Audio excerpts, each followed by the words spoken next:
Boa noite. No programa de hoje falaremos sobre o poder investigatório do Ministério Público, a atuação do Ministério Público nos procedimentos de investigação criminais chamados PICs, tem provocado uma verdadeira polêmica sobre o poder do parquet de atuar de forma livre e independente.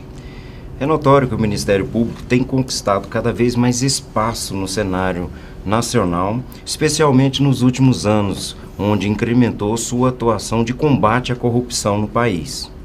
E para falar melhor sobre esse assunto, contaremos hoje com a presença do Dr. Mário Cacheta, que já foi promotor em algumas comarcas, Rio Verde, Formoso, Minasul, Inhumas, e também é promotor de justiça substituto do Tribunal do Júri em Goiânia. Gostaria de convidar a todos a conhecerem nosso Instagram, @Debatendo Direito, e nosso canal no YouTube. Vamos para um rápido intervalo e voltamos já já.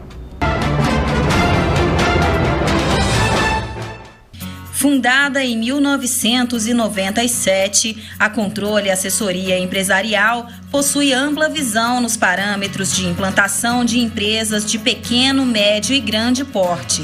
Sua vasta experiência permite analisar os diversos aspectos organizacionais e gestão empresarial, otimizando recursos, maximizando resultados e minimizando riscos naturais do mercado. A Controle oferece assessoria comercial e contábil. Controle Empresa, compromisso, responsabilidade, determinação e altruísmo. Rua 1145, 204, Setor Marista, Goiânia. Fone 3095-4434.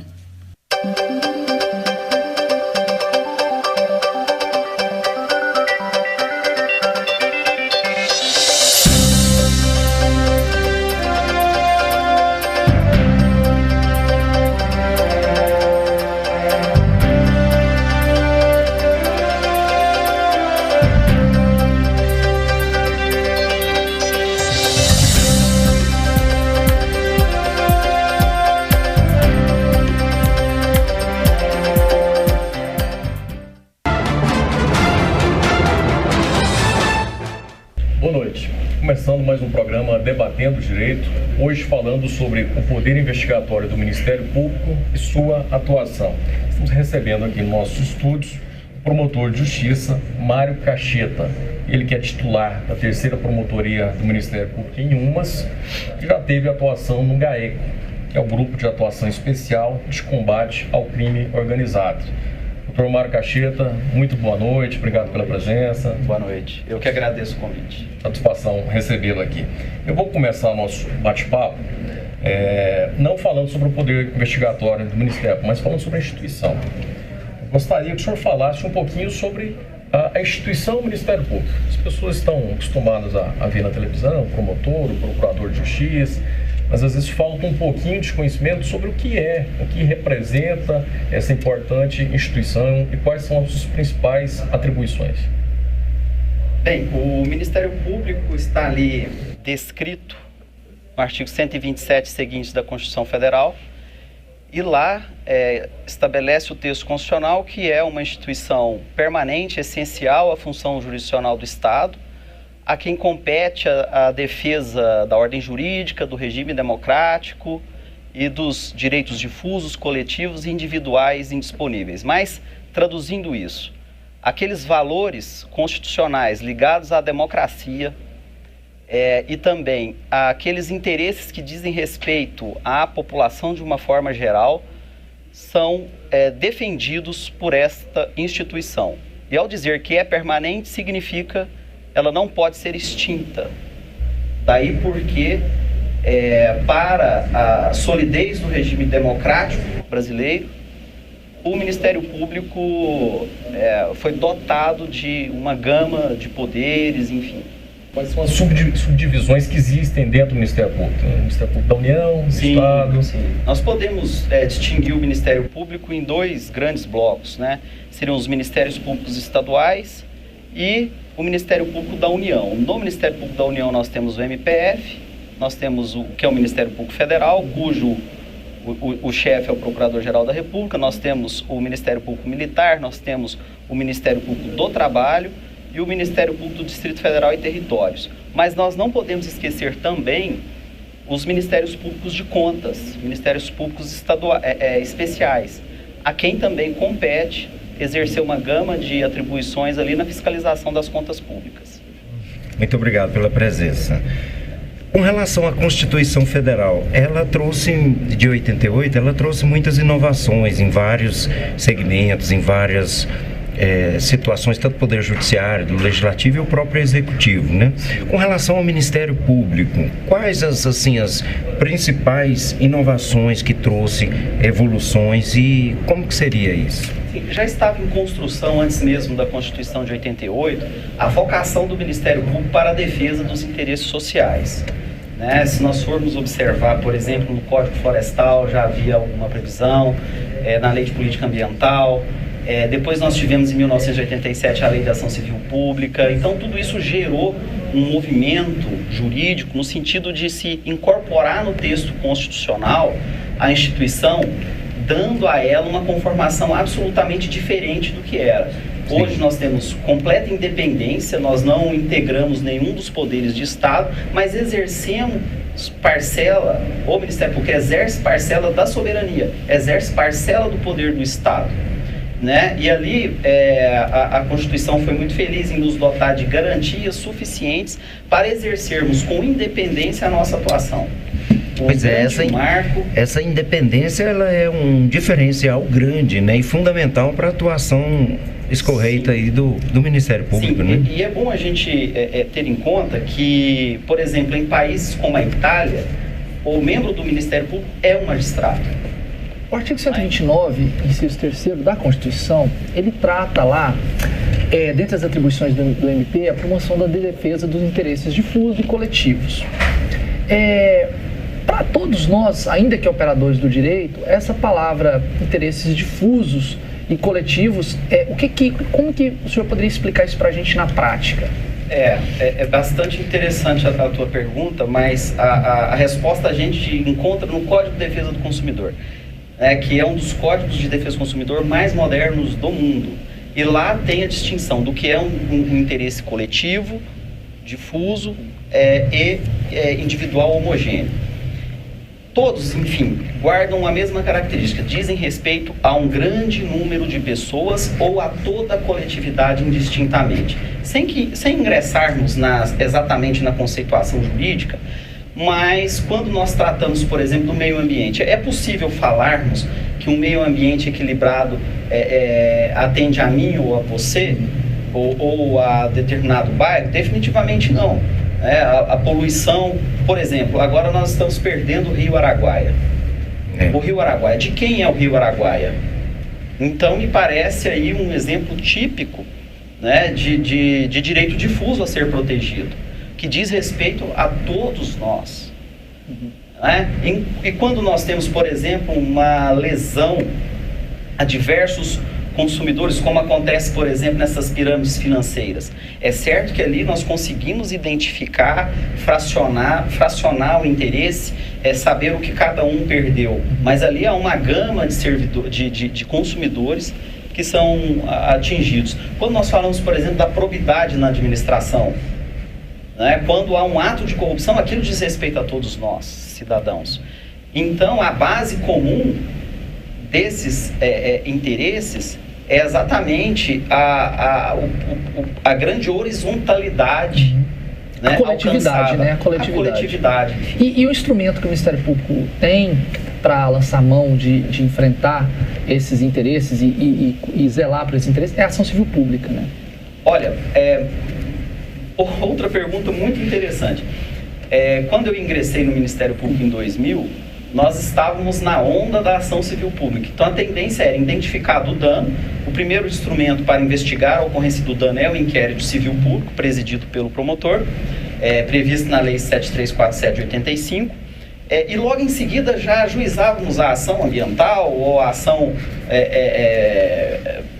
na proteção do consumidor. Mas nós percebemos que o judiciário, primeiro, que não estava acostumado com as ações coletivas, né? Tão comum nos Estados Unidos, né? Na class action, enfim. Mas o judiciário não estava acostumado com aquilo. E ali nós engessávamos o interesse defendido a um rito processual.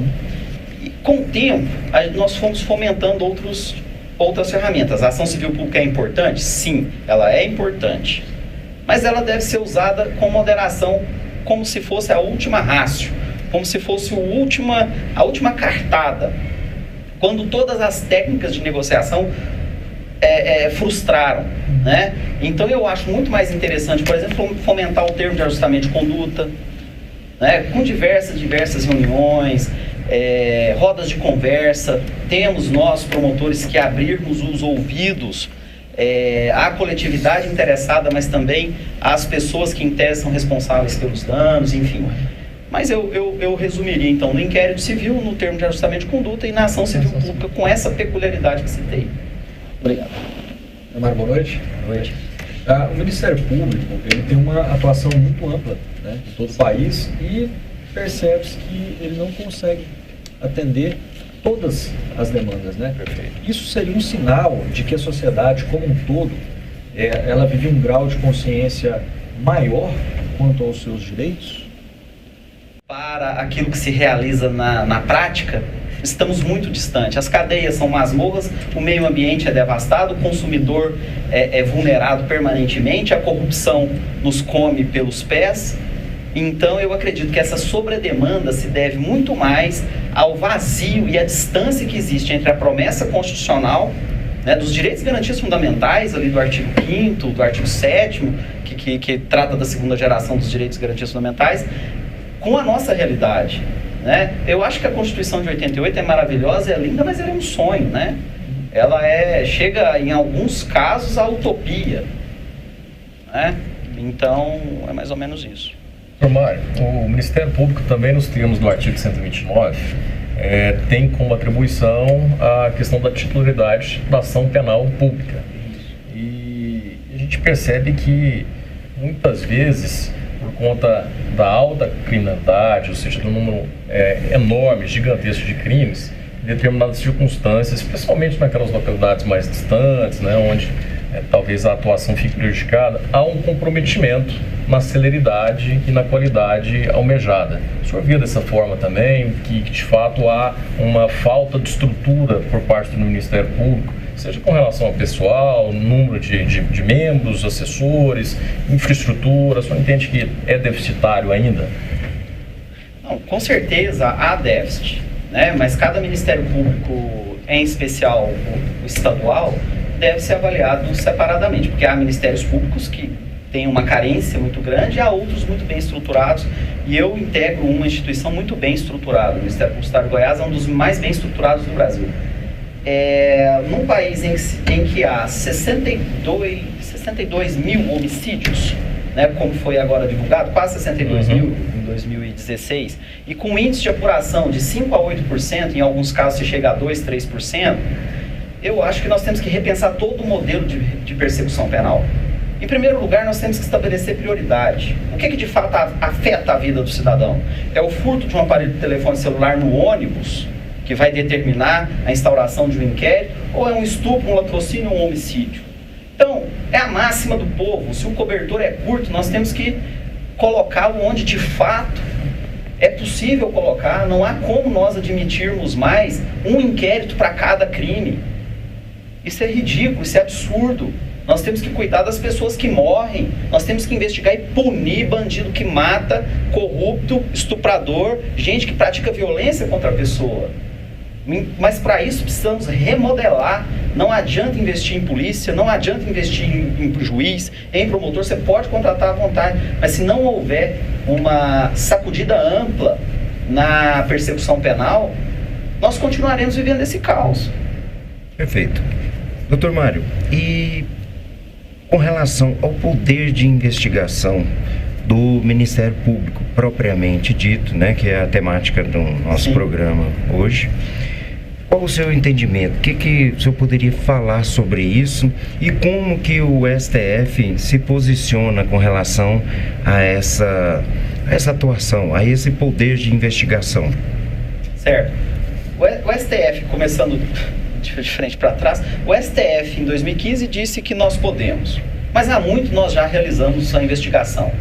antes restrita à órbita civil, ali na improbidade, mas com características muito semelhantes à investigação criminal. Ora, se nós somos o titular da ação penal, se nos cabe levar ao Poder Judiciário o agente que pretendemos responsabilizar pelo crime, afinal de contas, por que nós não podemos investigar e produzir um material probatório de qualidade, garantidos os direitos fundamentais do investigado no curso da investigação? Porque qual é o interesse do Ministério Público? É um processo penal justo, que leve a uma condenação sem nulidade. Então, eu não quero simplesmente lavar as mãos. Quando o promotor se arvora na condição de investigador, ele quer produzir uma denúncia apta a julgamento, válido pelo tribunal, pelo Poder Judiciário, que imporá a pena. Então, qual é o interesse do Ministério Público em fomentar nulidades na investigação? Em hipótese nenhuma, nós não admitimos isso. Levamos de uma forma muito zelosa, com todo respeito à polícia, mas a polícia produz o material probatório para nós promotores, e afinal, por que nós não podemos nós mesmos buscar, principalmente naqueles casos que a polícia não alcança? É a pergunta que eu coloco. Quantos são os casos de corrupção investigados pela Polícia Civil? Quantos são? Perfeito. Nós vamos por um breve intervalo e retornamos no instante.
Voltamos então com mais um bloco do programa Debatendo Direito, hoje recebendo o promotor Dr. Mário Cacheta, e vamos voltar ao tema da investigação.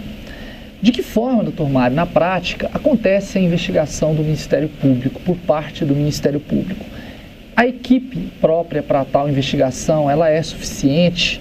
E também a infraestrutura material, ela também atende, já que o senhor comentou no bloco anterior que o Ministério Público de Goiás é um dos mais bem aparelhados, um dos mais bem compostos no Brasil, é uma referência, e a gente vê isso pelo número de momentos em que o Ministério Público se destaca e está em evidência.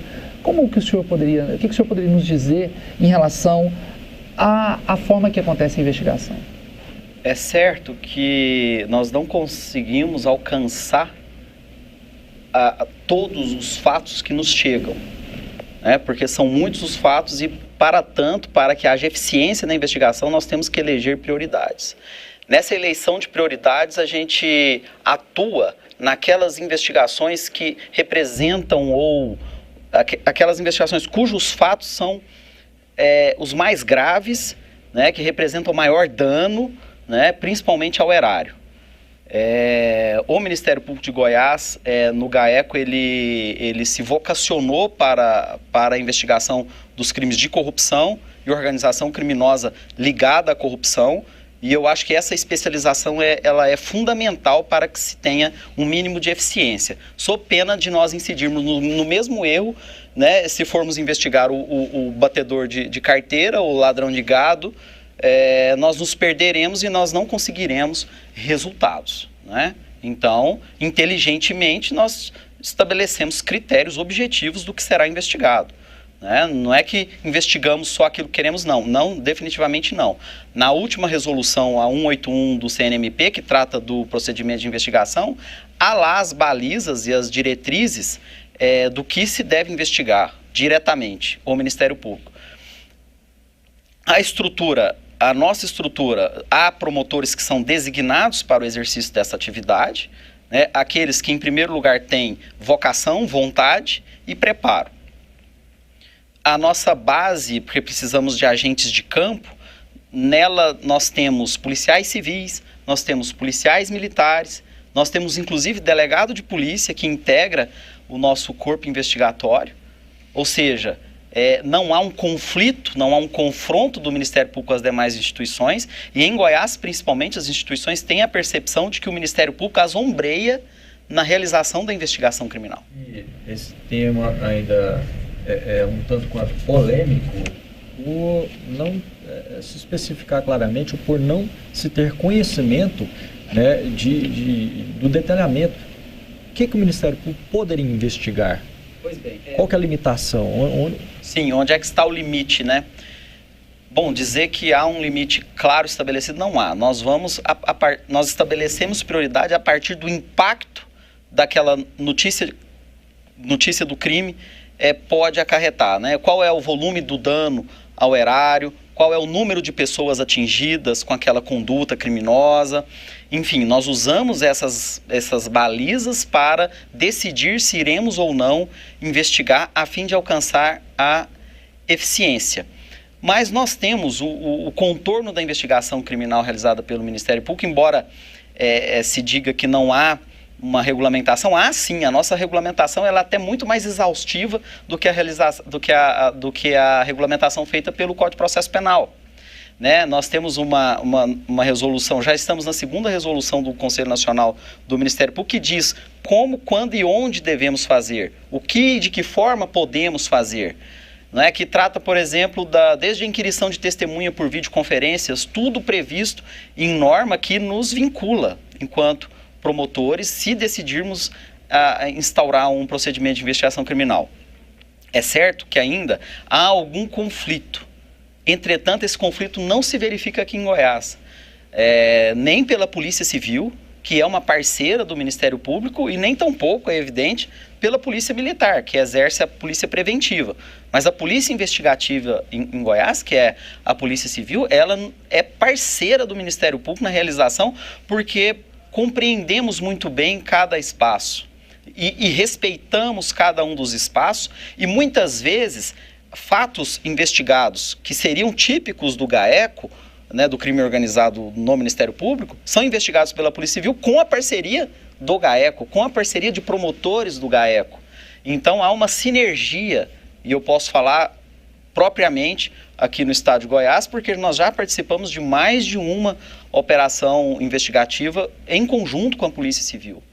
Justamente nesse sentido, né? Se existem conflitos entre a atuação da Polícia Judiciária e do Ministério Público dentro desse aspecto, a senhora acabou de responder em 3 oportunidades, diz que a relação é respeitosa, harmoniosa.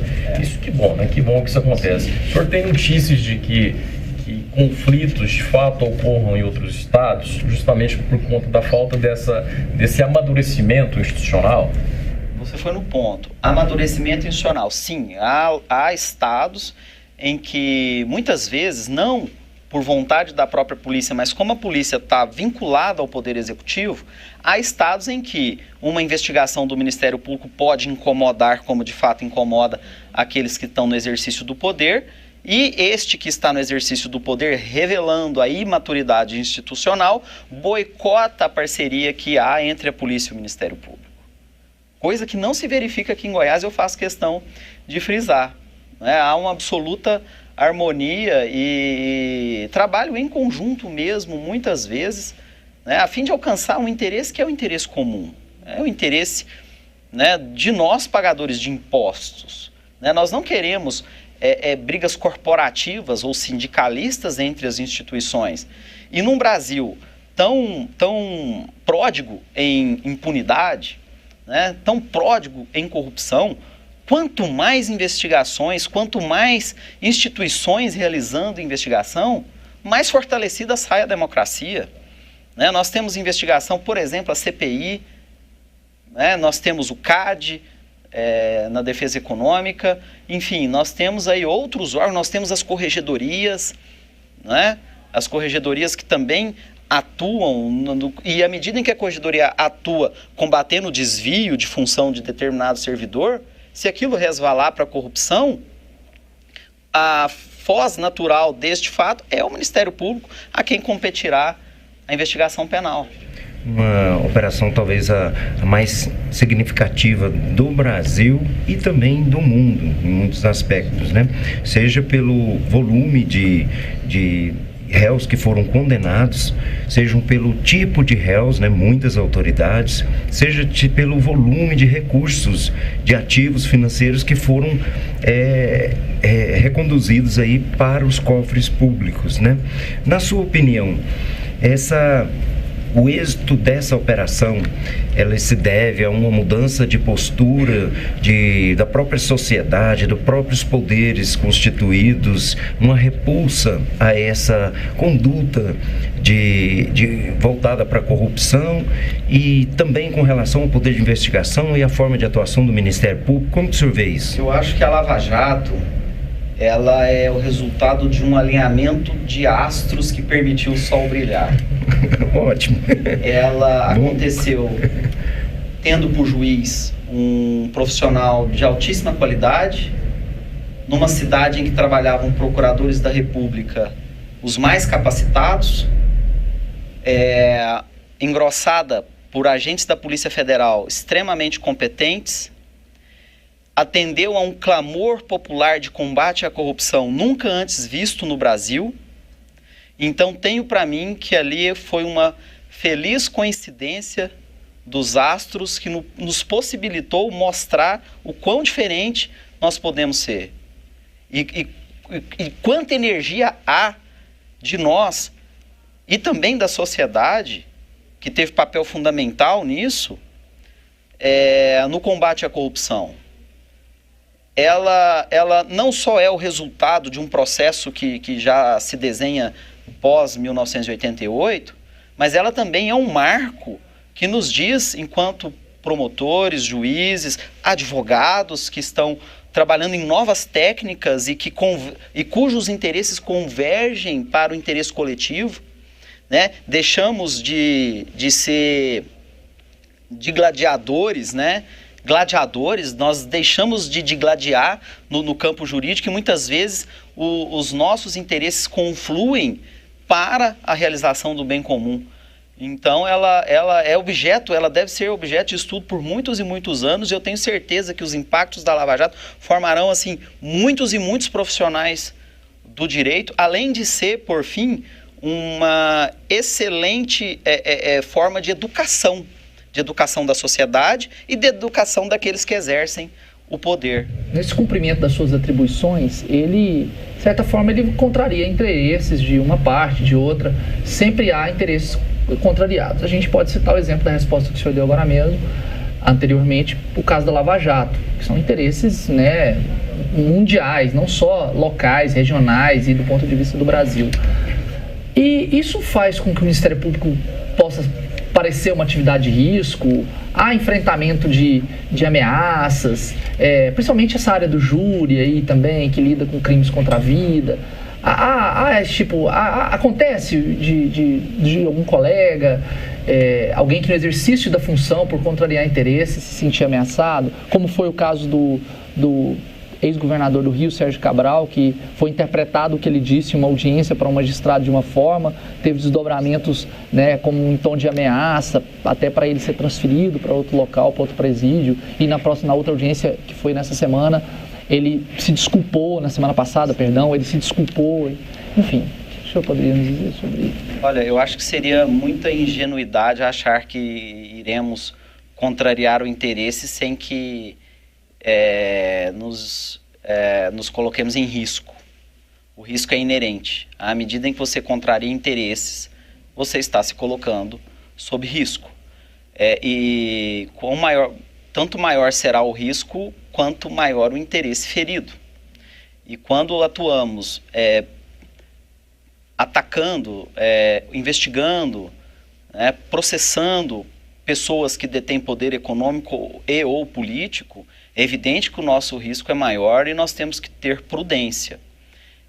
Então, em síntese, há o risco é real, é concreto e é algo que nos desestabiliza quando se materializa.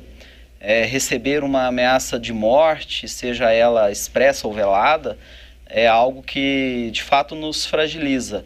Mas eu acredito que isso é inerente à função, e uma conduta mais prudente, mais reservada, tende a nos proteger.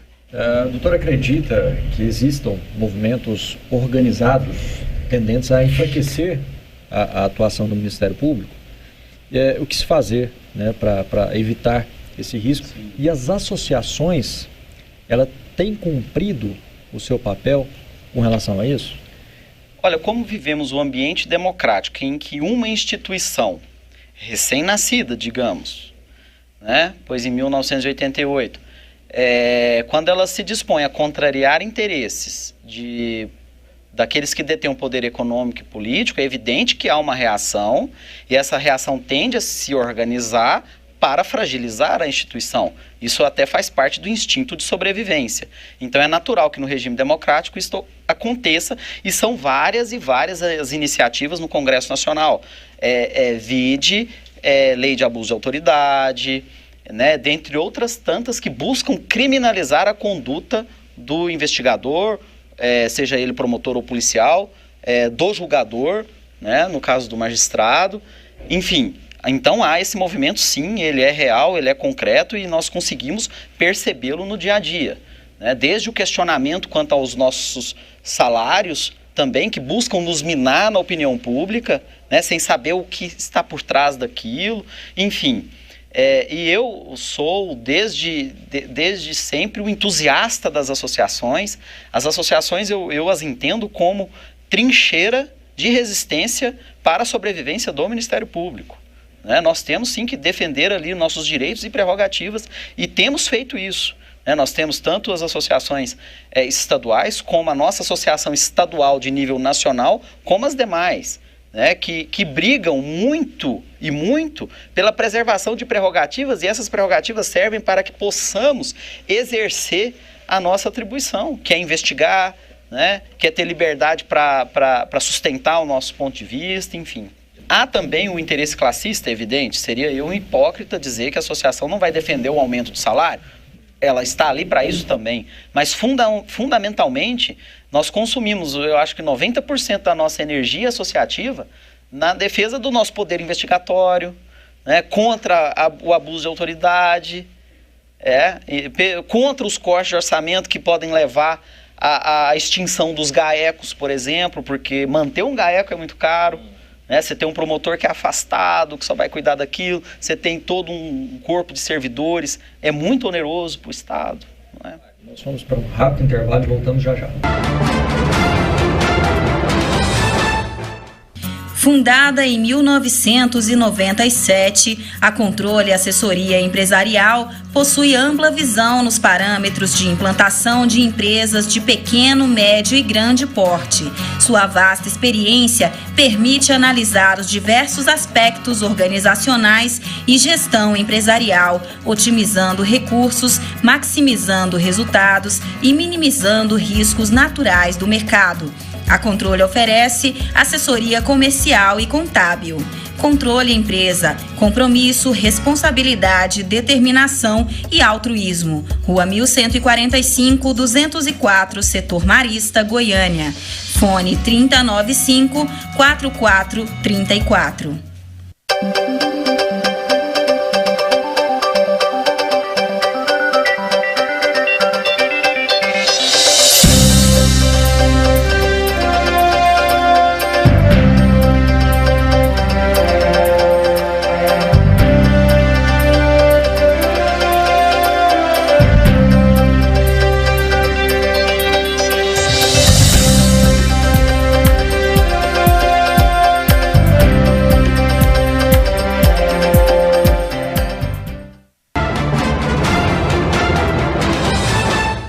Voltando do intervalo, falando hoje com o Dr. Mário Cacheta, que é promotor de justiça e cujo tema é poder investigatório do Ministério Público.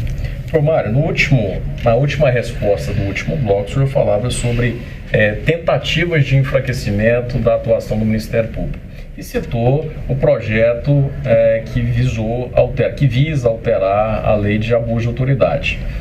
Em contraponto a esse projeto, eu gostaria de falar das 10 medidas propostas pelo Ministério Público Federal, né, de combate à corrupção, porque essa proposição do Ministério Público foi também criticada por alguns organismos. A própria Ordem dos Advogados do Brasil fez algumas críticas pontuais com relação a essas medidas, porque entendia que o direito de defesa ficava prejudicado caso essas medidas fossem aprovadas na totalidade.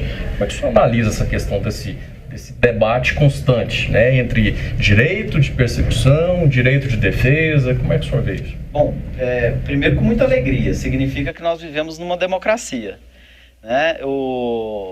As 10 medidas capitaneadas pelo MPF e em especial pelo procurador Deltan, né, elas levaram ao Congresso uma aspiração da sociedade no sentido de que haja uma mudança, né, não só legislativa, mas também cultural no trato com a corrupção. Eu acho que muito mais do que vê-las implementadas, o que seria interessante, mas elas levaram ao Congresso uma discussão que já está nas entranhas da sociedade, possibilitando assim uma reflexão mais profunda sobre este fenômeno que é a corrupção no Brasil.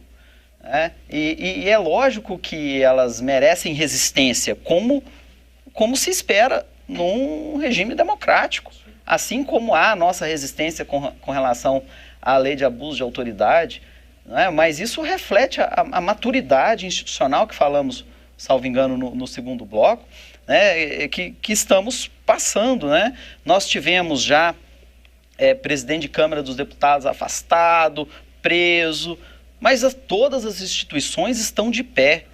Penso eu, a democracia brasileira, apesar dos pesares, com os nossos problemas, com o alto índice de corrupção que ainda há, a democracia tem se mostrado sólida. Nós não percebemos as instituições ruindo. E no ambiente democrático, e aí quando nós, em bloco, representando as associações, vamos a Brasília conversar com os deputados, para mim, é o sinal claro da harmonia e independência. Não que sejamos poder e nem almejamos isso, mas entre as instituições de Estado.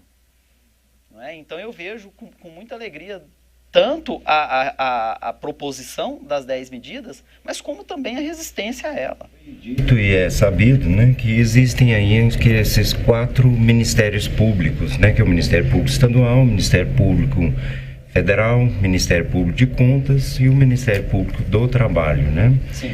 E a Constituição, ela trouxe aí uma inovação por meio da Emenda Constitucional número 45, que em 2004 criou o Conselho Nacional do Ministério Público, né? Sobre a atuação do CNMP, como que é a atuação? Ela tem uma atuação efetiva? Alcança esses 4 ministérios públicos? Quais as suas atribuições? O que é que o senhor pode falar sobre isso? Sim, alcança. O CNMP, como um órgão de controle externo, heterogêneo, composto ali por representantes dos mais diversos setores, inclusive do Ministério Público, exerce um papel fundamental no aprimoramento do Ministério Público. Ele veio para nivelar por cima, principalmente os ministérios públicos estaduais, né, cada qual adotando uma prática diferente, executando a mesma lei, mas com muitas peculiaridades. Então, o CNMP, ele colabora e muito na uniformização. Pensemos em nossos colegas advogados, que vão ao Piauí, ao Maranhão ou a Santa Catarina, né? Eles já têm em mãos ferramentas suficientes para exercer ou para exigir o mesmo tratamento, o mesmo rito, não é? Então, essa homogeneização dos ministérios públicos, patrocinada pelo CNMP, principalmente por via da Corregedoria Nacional, é algo sensacional, que estávamos esperando. E também, enquanto órgão de controle administrativo e financeiro, não é? Sabemos nós que muitas vezes as corporações, elas passam a mão na cabeça do membro, né, do servidor, por muitos motivos, desde a relação de amizade, coleguismo e etc., até por outros menos louváveis. E neste aspecto o CNMP, ele atua no sentido de se aplicar a lei. Ah, se o servidor, se o membro, enfim, quem quer que seja, se desviou do foco, se desviou da função, se ele merece uma punição, então um órgão de controle externo é o mais indicado para realizar, né? E além disso, há um papel de aperfeiçoamento do Ministério Público, né? Pois nós aqui em Goiás, que realizamos um procedimento de investigação criminal, o mesmo procedimento vai ser verificado no MP do Amazonas, né? Vai ser verificado no Pará. Ele trabalha, então, corretivamente e trabalha preventivamente também, né? Exatamente. Ele tem um aspecto corretivo, correcional importante, né? Não só no aspecto disciplinar, mas também de fomentar boas práticas, e vai além da prevenção. Na verdade, ele quer o aperfeiçoamento, uma otimização dos recursos, né, a fim de devolver à sociedade que nos paga um serviço de melhor qualidade, mais eficiente. E existem muitos casos no Ministério Público, no âmbito institucional, como existem em outras áreas também, os casos de desvios funcionais por parte dos seus membros. De que forma isso é enfrentado no Ministério Público, até puxando um pouco o gancho do que o senhor acabou de falar do Conselho Nacional do Ministério Público, que é um órgão que acredito eu que deva ser o órgão de competência também para esse tipo de enfrentamento? Sim. Então, esses casos, eles existem e como eles são enfrentados? Sim, é evidente que sim, somos uma instituição composta por pessoas e há pessoas que se desviam, né? Isso é inegável em toda e qualquer corporação, em toda e qualquer instituição haverá isso. Mas eu percebo que há uma seriedade e uma preocupação do Ministério Público muito grande no sentido de identificar esses casos e puni-los adequadamente. Por quê? Porque se nós nos colocamos na condição de persecutores, né, no âmbito penal ou civil, né, se somos nós que vamos ao Tribunal de Justiça ou ao Poder Judiciário dizer que determinada pessoa se desviou praticando crime, ora, então temos nós que ter maior cuidado e maior zelo com a nossa imagem e com a nossa condição e, portanto, eu até digo que, penso eu, uma das corregedorias mais rígidas é a do Ministério Público, que leva, sim, ao afastamento, né, a aplicação de pena de advertência, censura, e isso não é raro, embora sejam poucos os casos, né? Em regra, nossos colegas, os membros do Ministério Público, até pela gravidade da função, eles tendem a andar mais corretamente. Qual que é a sua percepção atual acerca do combate à corrupção? Nós devemos ficar preocupados ou esperançosos? Esperançosos. Quando eu ingressei no Ministério Público no ano de 2000, eu nunca, àquela época, e passaram-se alguns anos, eu nunca tinha visto um inquérito policial ou uma investigação tratando de corrupção da forma com que se trata hoje. Por mais que pareça que a corrupção está aumentando, mas o meu sentimento é diferente. Eu acredito que luzes estão sendo lançadas sobre uma corrupção que sempre existiu, né? Velhas práticas estão sendo identificadas. Essas velhas práticas, muitas delas aceitas, mas que hoje não mais se aceita, né? Então eu penso que está ocorrendo uma evolução cultural. A corrupção ela tem por origem não só a impunidade, mas é uma prática cultural arraigada e, penso eu, essas práticas estão mudando. A sociedade brasileira está amadurecendo, mas para tanto, né, há necessidade de ações. Essas ações com a liberdade de imprensa afloram e temos nós a sensação de que antes não havia tanta corrupção, mas muito pelo contrário. Antes não havia luz sobre a corrupção e antes condutas que eram tidas como normais, comuns, hoje já são tidas por corrupção. Interessante. Bom, doutor, eu acho que esse tema da investigação do Ministério Público é um tema assim, amplo, né? Um tema que está se desacobertando ele, a sociedade vem percebendo isso mais. E o Ministério Público ele tem recebido um retorno social disso? O senhor, no dia a dia, o senhor percebe assim que tudo isso que o Ministério Público vem fazendo e vem sendo dada a devida cobertura pela imprensa, a sociedade tem sentido isso e tem chegado ao Ministério Público através da área de comunicação, enfim. Vocês têm alguma avaliação sobre isso? Sim. Há um retorno positivo da sociedade.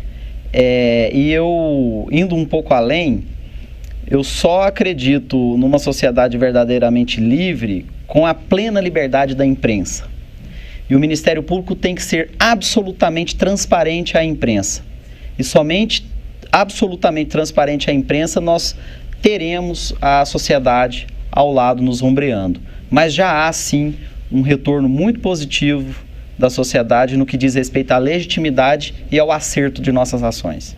Doutor Mário Cacheta, muito obrigado pela presença, parabéns pela capacidade de exposição, didática, simples, objetiva, certamente foi aula para muitos telespectadores aqui, mas infelizmente nosso tempo é curto, imagino que ficaríamos aqui falando por muito mais tempo, porque o tema é muito interessante e a sua exposição muito agradável. Agradeço pela presença, te convido a voltar sempre que desejar. Eu que agradeço ao convite, para mim foi uma satisfação e contem comigo sempre que necessário. Obrigado. Despedindo dos colegas, me despeço também de vocês, desejando uma boa noite, até a próxima quarta-feira.